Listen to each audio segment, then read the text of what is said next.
नमस्कार मित्रों। आज का हमारा विषय है मौर्यकालीन साहित्य। इससे पिछले वीडियोज़ में हमने मौर्यकालीन कला और मौर्यकालीन विज्ञान के बारे में जानकारी प्राप्त करी थी और हमारे सिलेबस में भी तीनों चीज़ें हैं। मौर्यकालीन कला भी है, तो मौर्यकालीन कला को हमने बहुत ही विस्तार पूर्वक अध्ययन किया है 3 पार्टों में बांट करके, और तीसरा जो पार्ट था उसी के साथ हमने मौर्यकालीन विज्ञान के बारे में अध्ययन किया था। आज ये हमारा जो मौर्यकालीन जो सिलेबस है उसका तीसरा जो विषय है मौर्यकालीन साहित्य, उसके बारे में इस वीडियो में हम जानकारी प्राप्त करेंगे। तो मौर्यकालीन साहित्य, तो सबसे पहले हम यही देखते हैं कि मौर्यकालीन साहित्य किसे कहते हैं। तो वह साहित्य जो मौर्य काल के समय लिखा गया हो, जिनसे उस काल की जानकारी प्राप्त होती है, मौर्यकालीन साहित्य कहा जाता है।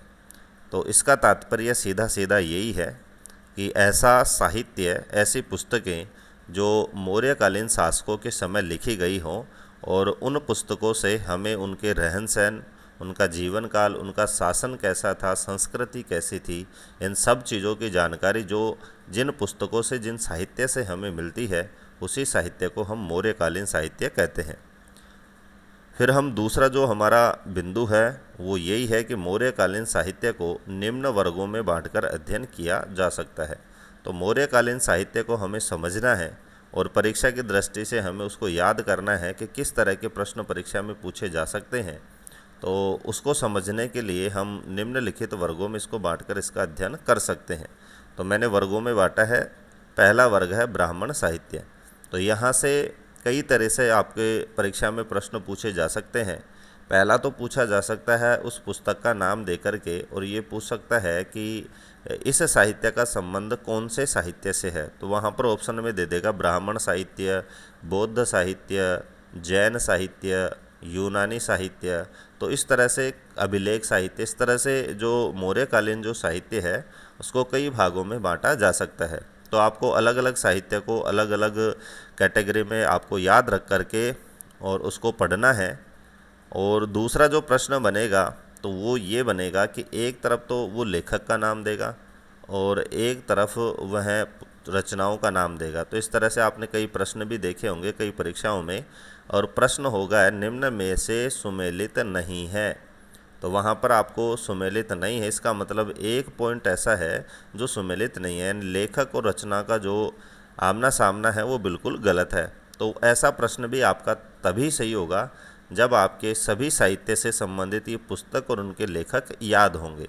तो आपको मोस्ट ऑफ चीज़ें तो लेखक और रचना का नाम याद रखना है, क्योंकि अभी तक जो प्रश्न पूछे गए हैं वो रचना और लेखक से संबंधित ही पूछे गए हैं।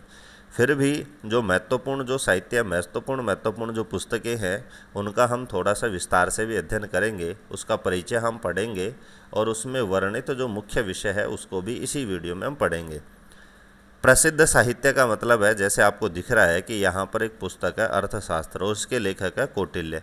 तो अर्थशास्त्र मौर्य काल का एक बहुत ही प्रसिद्ध साहित्य है, जिसके जो लेखक रचनाकार हैं वो चाणक्य यानी कौटिल्य, जिसका अन्य नाम विष्णुगुप्त भी है। तो ये महत्वपूर्ण है, तो इसी वीडियो में हम अर्थशास्त्र का थोड़ा विस्तार से भी अध्ययन करेंगे। तो इस तरह से कोई सा भी वो साहित्य हो, चाहे ब्राह्मण साहित्य हो चाहे बौद्ध साहित्य हो, जो प्रसिद्ध जो किताबें हैं, प्रसिद्ध जो पुस्तकें हैं, उनका थोड़ा सा अध्ययन भी करेंगे।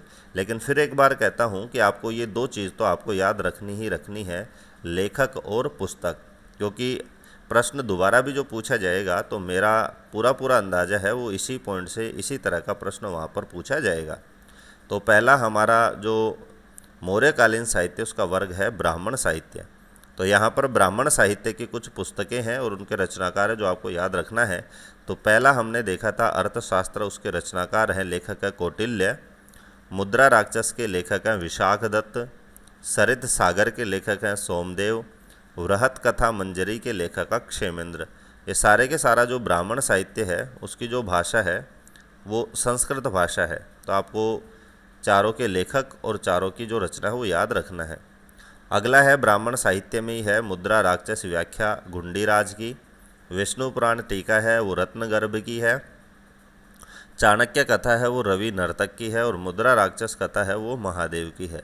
तो यहाँ पर जो ब्राह्मण साहित्य उसमें 3 जगह आप देख सकते हैं मुद्रा राक्षस आया है। तो तो मुद्रा राक्षस नाटक के रचनाकार का नाम पूछे तो आपको विशाखदत्त बताना है। मुद्रा राक्षस व्याख्या यदि वहाँ पर पूछा जाता है तो आपका जवाब होगा घुंडीराज। और मुद्रा राक्षस कथा यदि प्रश्न में है तो उसका हमारा जवाब हो जाएगा महादेव। तो इस तरह से जो समान शब्द वाले जो रचना है उनमें आपको कन्फ्यूज ना होते हुए उनको अच्छी तरह से आपको याद रखना है। तो ये था हमारा ब्राह्मण साहित्य। तो इसको आप इतना ही याद रखना है, लेखक और इनकी पुस्तकें। दूसरे नंबर में जो मौर्यकालीन साहित्य आता है वो बौद्ध साहित्य। दीपवंश और महावंश बौद्ध धर्म से संबंधित प्रसिद्ध ग्रंथ है। तो जहाँ भी बौद्ध साहित्य का नाम आता है तो ये दो ग्रंथ सबसे सर्वोपरि रखे जाते हैं, सबसे महत्वपूर्ण ग्रंथ है दीपवंश और महावंश। दोनों ग्रंथों का जो संबंध है वो श्रीलंका से है, यानी ये इन ग्रंथों की जो प्राप्ति है, इन ग्रंथों में जो मोस्ट ऑफ जो वर्णन है वो श्रीलंका से संबंध में इनका वर्णन है। साथ साथ में मौर्य काल का भी वर्णन इनसे मिलता है। इसीलिए बौद्ध जो साहित्य है उसमें इन दोनों को प्रमुखता से स्थान दिया गया है। और पिछले वीडियो में, कला वाले वीडियो में हमने पढ़ा भी है कि अशोक ने श्रीलंका में बौद्ध धर्म के प्रचार के लिए अपने पुत्र महेंद्र और अपनी जो पुत्री थी संघमित्रा उसको श्रीलंका में भेजा था। तो इन ग्रंथों से सर्वाधिक बौद्ध साहित्य का मौर्य काल का वर्णन हमें मिलता है। दोनों ग्रंथों का आधार ग्रंथ है वो है अट्ठकथा महावंश नामक ग्रंथ। आधार ग्रंथ का मतलब होता है ऐसा ग्रंथ जहाँ से हम किसी लघु ग्रंथ की कथा वस्तु को लेते हैं। तो दीपवंश और महावंश जो ग्रंथ है इसका जो अधिकांश वर्णन है वो अट्ठकथा पर आधारित है। और कहीं कहीं पर तो लिखा हुआ है कि दीपवंश और महावंश में कई वाक्य तो यथावत अट्ठकथा से उतारे गए हैं। तो ये भी महत्वपूर्ण बिंदु है, परीक्षा में पूछ सकता है कि दीपवंश या फिर महावंश का आधार ग्रंथ कौन सा है। तो वहाँ पर हमारा जवाब हो जाएगा अट्ठकथा महावंश। महावंश की रचना संभवतः भदंत महानामा द्वारा मानी जाती है और उसकी जो भाषा है वो है पाली। तो भाषा से संबंधित प्रश्न पूछे, जैसे ब्राह्मण साहित्य में मैंने आपको बताया था कि ब्राह्मण साहित्य के जितने भी जो ग्रंथ हैं उनकी जो भाषा है वो संस्कृत। बौद्ध साहित्य की जो भाषा है वो लगभग पाली है। तो महावंश और दीपवंश की भाषा भी क्या है, पाली। और दूसरा जो ग्रंथ था महावंश, उसके रचनाकार का नाम पूछे तो उसका नाम है भदंत महानामा। महावंश की एक प्रसिद्ध टीका है वसंत दीपनी। तो वसंत दीपनी से हमें मौर्य काल के साथ साथ गुप्त काल की जानकारी भी प्राप्त होती है। तो यहाँ प्रश्न बनता है कि वसंत दीपनी से हमें कौन कौन से काल की जानकारी मिलती है, गुप्त काल की। या फिर प्रश्न को उल्टा भी कर सकता है कि गुप्त काल और मौर्य काल की जानकारी देने वाला जो ग्रंथ है उसका क्या नाम है। तो उसका नाम है वसंत दीपनी और ये महावंश पर लिखी गई टीका है। टीका का मतलब होता है व्याख्या, यानी कोई जैसे मान लीजिए प्रमुख ग्रंथ है तो उसके वर्णन को अपनी अपनी भाषा में अपने अपने शब्दों में समझाना ही टीका कहलाती है। अगला जो बिंदु है बौद्ध साहित्य से संबंधित वो है कथा वस्तु नामक ग्रंथ। ये ग्रंथ का नाम है कथा वस्तु।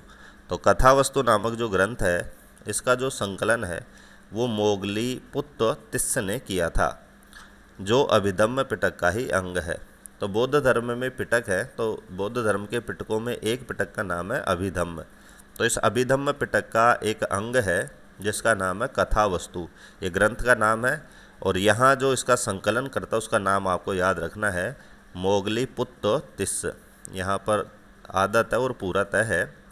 तो ये भी आपको याद रखना है कि पूछा जा सकता है कि कथा वस्तु नामक ग्रंथ के संकलनकर्ता कौन है। तो आपका जवाब हो जाएगा मोगली पुत्र तिस्स। तीसरी बौद्ध संगति में ही तीसरा पिटक अभिधम्म पिटक जोड़ा गया था। तो ऊपर वाले बिंदु में अभिधम्म पिटक का नाम आ गया है, तो इससे संबंधित बिंदु भी मैंने यहाँ पर जोड़ दिया है कि तीसरी जो बौद्ध संगति थी उसी में इस तीसरे पिटक को जोड़ा गया था। तो यहाँ पर तीसरे से मिला करके आपको याद रखना आसान बिल्कुल हो जाएगा कि अभिधम्म पिटक कौन सी बौद्ध संगति में जोड़ा गया था। तो हमारा जवाब हो जाएगा तीसरी बौद्ध संगति में, और ये तीसरा ही पिटक है, इसका क्रम भी तीसरा है। तो बौद्ध साहित्य के अन्य ग्रंथों की हम बात करें तो बोधिवंश या महावंश, उसके जो रचनाकार है, लेखक है, वो है उपतिस्स। तो ये देखो विचित्र नाम है, आपको याद रखना ही रखना है। अगला बौद्ध साहित्य का ग्रंथ है मिलिंद पन्नो। इसके जो लेखक है वो नागसेन। दिव्यावधान अनेक ग्रंथों से संकलित बौद्ध कथाओं का एक संग्रह है। इसके लेखक का इसलिए पता नहीं है क्योंकि ये संकलित ग्रंथ होते हैं। तो संकलित ग्रंथ में क्या होता है कि कोई विशेष इसमें अपनी तरफ से लेखक नहीं लिखता है, अनेक ग्रंथों से कथाएं उठा करके इसको बनाया गया है। तो ऊपर हमने जो प्रमुख दो बौद्धकालीन साहित्य थे, दीपवंश और महावंश, उनका विस्तार से वर्णन पढ़ लिया है। बाकी आपको इसके जो रचनाकार हैं और पुस्तक है उनका नाम याद रखना है। जैसे वो पूछेगा निम्न में सुमेलित नहीं है, जैसे मैंने ब्राह्मण साहित्य में बताया था, तो जैसे बोधिवंश और महाबोधिवंश नामक जो रचना है उसके जो रचनाकार है वो है उपतिस्य। मिलिंद पन्नों के रचनाकार है नागसेन। तीसरे नंबर का जो मौर्यकालीन साहित्य आता है उसका नाम है जैन साहित्य। परिशिष्ट पर्वन के लेखक हैं हेमचंद्र। दृष्टि शलाका पुरुष चरित्र के लेखक हैं हेमचंद्र। तो ये दोनों के जो रचना है वो हेमचंद्र की है। भद्रबाहु चरित्र है वो रत्न नंदी का है। विविध तीर्थकल्प है वो जिन प्रिय सूरी का है। वृद कथा कोश हरिशेण का है और आराधना कोश नेमी दत्त का है। तो जिस तरह से ब्राह्मण साहित्य में हमें सिर्फ यही चीज़ें याद रखनी थी कि कौन से रचना के लेखक कौन है, उसी तरह से जैन साहित्य में भी हमें दो ही चीज़ें याद रखनी है, पुस्तक का नाम और लेखक का नाम याद आपको रखना है। चौथे नंबर पर जो साहित्य आता है उसका नाम है यूनानी साहित्य। यानी उस समय आपने देखा भी होगा और पिछले वीडियो में हमने पढ़ा भी था कि मौर्यकालीन जो राजा हुए थे उनका जो संबंध था, व्यापार था, वो यूनान तक था। यूनान के राजाओं का वर्णन भी इन ग्रंथों में मिलता है, उनके द्वारा भेजे गए राजदूतों का वर्णन भी मिलता है। तो यूनानी साहित्य का जो प्रसिद्ध जो ग्रंथ है वो है इंडिका और इसके जो लेखक है वो है मेगस्थनीज। तो इंडिका भी एक प्रसिद्ध पुस्तक है, तो इसका भी हम थोड़ा सा विस्तार से जानकारी इसी वीडियो में हम लास्ट में पढ़ेंगे। तो पहली बात तो आपको यही याद रखनी है कि इंडिका किसकी रचना है, मेगस्थनीज की।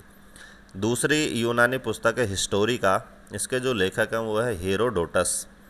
तीसरा है सिकंदर का इतिहास, इसके लेखक है कर्टियस। नेचुरल हिस्ट्री, इसके लेखक हैं प्लिनी यानी प्राकृतिक इतिहास।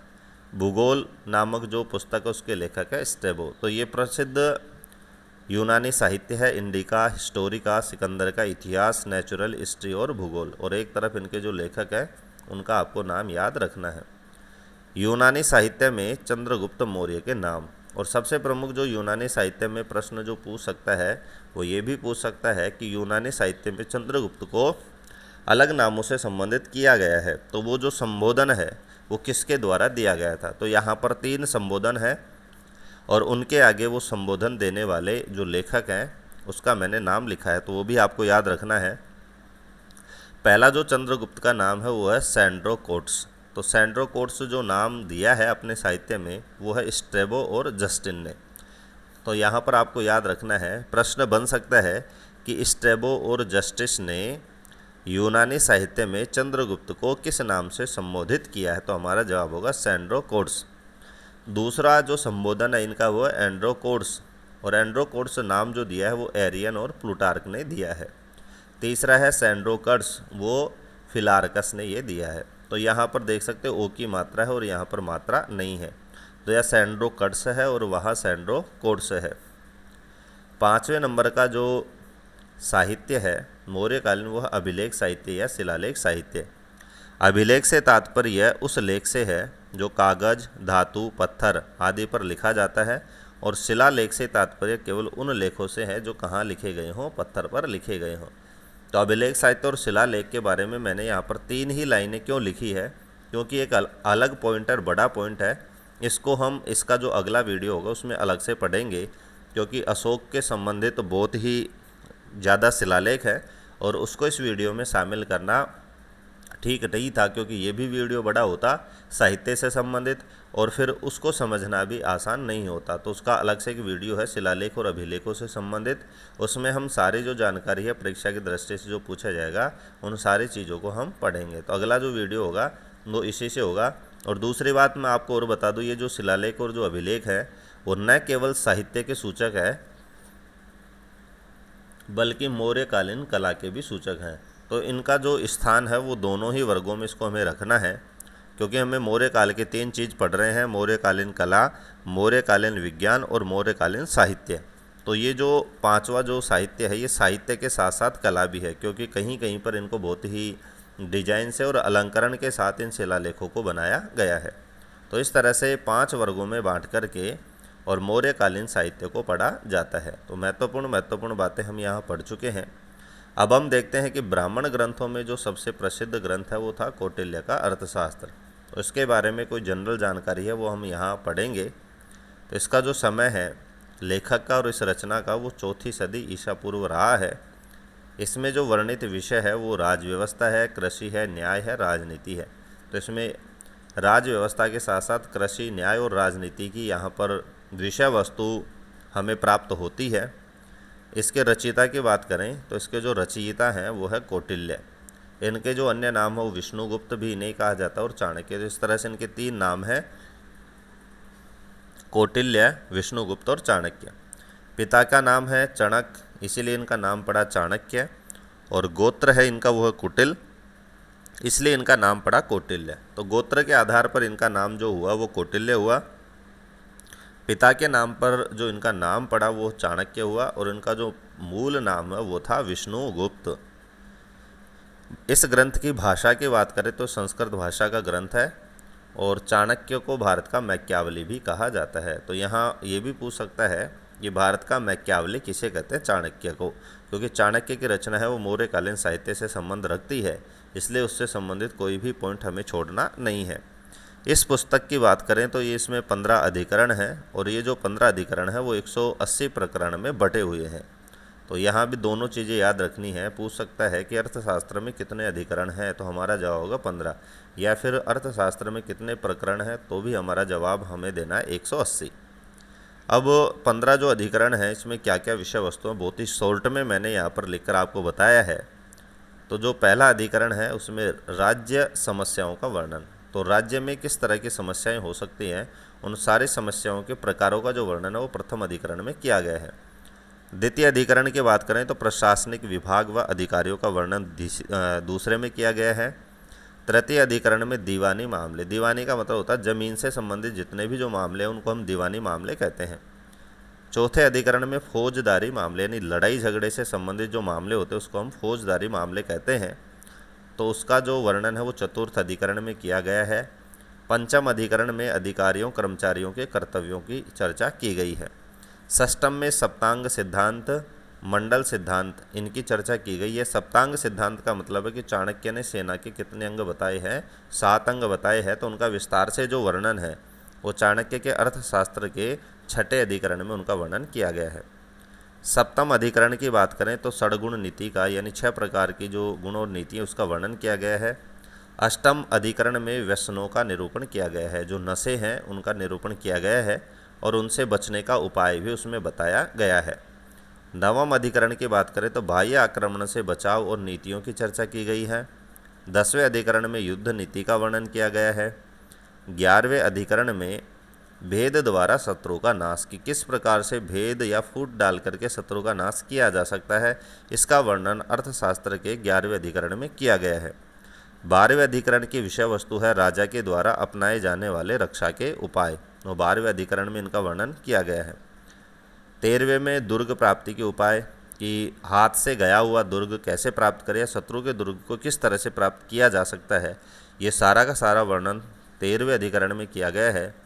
14वें अधिकरण की बात करें तो वैशाली औषधि मंत्रों का प्रयोग, तो शत्रु का नाश करने के लिए न केवल युद्ध का ही प्राचीन काल में मौर्य काल में प्रयोग किया जाता था, बल्कि अर्थशास्त्र से हमें ये भी पता चलता है कि शत्रु का नाश करने के लिए वैशाली औषधियों का प्रयोग भी होता था और मंत्रों का प्रयोग भी किया जाता था। लास्ट अधिकरण की हम बात करें तो लास्ट जो 15वां अधिकरण है इसमें परिभाषाएं हैं और अर्थशास्त्र के अर्थ की व्याख्या है, कि अर्थशास्त्र के जो अर्थ हैं, जो मीनिंग है, उसकी व्याख्या भी 15वें अधिकरण में की गई है। तो इस तरह से शॉर्ट में आपको 15 के 15 जो अधिकरण हैं उनके विषय वस्तु को याद रखना है। अर्थशास्त्र में शूद्रों को आर्य कहा गया है, तो बहुत ही इम्पोर्टेंट है कि अर्थशास्त्र में शूद्रों को किस शब्द से संबोधित किया गया, तो हमारा जवाब होगा आर्य। अर्थशास्त्र में दंड के कितने प्रकार बताए गए हैं, तो याद रखना 18 प्रकार वहाँ पर बताए गए हैं। मगध के वर्णन में वहाँ बताया गया है कि बाट बनाने का पत्थर यानी तौल की जो इकाई है बाट, उसको बनाने का जो पत्थर था वो कहाँ का प्रसिद्ध था, मगध का।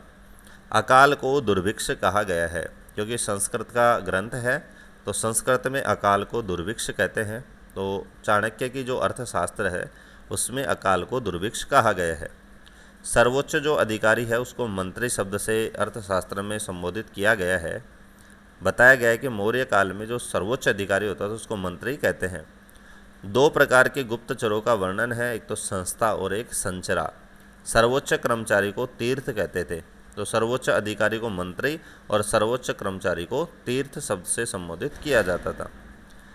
सीमावर्ती किलों की रक्षा व मार्ग सुरक्षा कर्मचारी को अंतपाल कहा जाता था।